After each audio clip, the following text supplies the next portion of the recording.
जुम्मे के दिन में अल्लाह ताला ने एक ऐसा वक्त छुपाए रखा है ना, अगर उस वक्त के अंदर जो बंदा जो भी दुआ कर देता है अल्लाह ताला फौरन कबूल कर देता है। अल्लाह ताला कभी रद्द नहीं करता। जुम्मे के दिन में आप वो कौन सी घड़ी है? अब आप लोग बोलेंगे यार मौलाना साहब हमें भी बता दीजिए जुम्मे के दिन ऐसी कौन सी घड़ी है, ऐसा कौन सा वक्त है कि जिसमें जो बंदा जो भी दुआ कर लेता है अल्लाह कबूल कर देता है।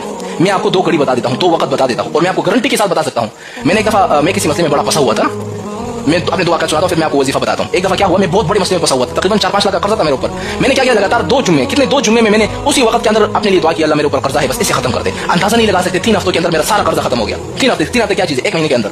अच्छा, दूसरे मरतबा मेरे साथ क्या हुआ, जुम्मे का वक्त था, हम गांव में थे। गांव में ये था ईद का दिन था, ईद के दिनों में गाड़ी वगैरह पहाड़ों पे नहीं चलती। अब हम लोग परेशान थे यार, अब घर कैसे जाएंगे। हमने जुम्मे की नमाज पढ़ी वहां पर गांव में, असर का वक्त था। मैंने उसी वक्त मैंने जब दुआ कर ली ना, जिस घड़ी को अल्लाह ताला ने छुपाए रखा है, जब मैंने उस वक्त में दुआ पढ़ ली, आप अंदाजा लगा लें हम हैरान रह गए। एक गाड़ी हमारे ऊपर से गुजर रही है, यानी पहाड़ों पे गाड़ी चलती रहती है, और हम जैसे मोटे आदमी के फिर पहाड़ों पे चढ़ नहीं सकते हैं, हमारे लिए बड़ी मुश्किल होती है, क्योंकि हम पूरी जिंदगी शहरों में घूमे होते हैं। तो इसलिए मैं आपको बताता हूँ, आप अंदाजा लगा ले, ऊपर से गाड़ी आ रही है। अब हम लोग कह रहे हैं यार हमने अभी दुआ मांगी, अब क्या करें। अब ये गाड़ी यहाँ से गुजरेगी, जब हम वहाँ पहुंचेंगे तो ये गाड़ी तो चली जाएगी, अब क्या करें। हमने उस वक्त दुआ मांगी, ये जो गाड़ी जा रही है ना, या ये गाड़ी वो फलां जगह पे खराब कर दें, फिर जब हम उस गाड़ी के पास पहुंच जाए इस गाड़ी को ऑटोमेटिकली ठीक कर दे। आप अंदाजा लगा ले, जैसे हम रोड के ऊपर चढ़ गए ना, जिस जगह पर हमने कहा था या अल्लाह इसी जगह पर खराब कर दे, वो गाड़ी उसी जगह पर ही खराब हुई थी।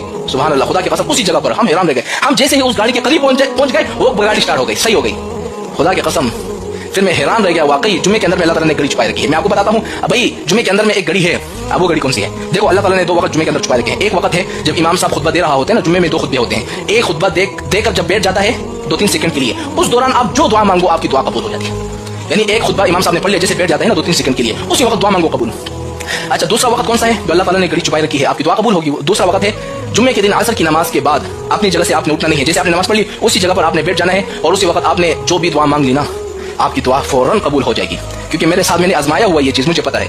आप आजमा कर देख लो, जुम्मे के दिन जब आ जाए ना, जुम्मे के दिन 2 खुतबे के दरमियान दुआ पढ़ लो, और असर के बाद अपने लिए जो दुआ मांगो, कबूल ना हुई ना, फिर आप मुझे कह सकते हो कि मौलाना साहब आप तो झूठ कह रहे हैं। अगर कबूल हो गई, बस हमें दुआ करते रहना कि मौलाना साहब ने हमें 2 वक्त बता दिए, 2 घड़ी बता दी है कि इस घड़ी में जो बंदा जो भी दुआ करेगा कबूल हो जाए।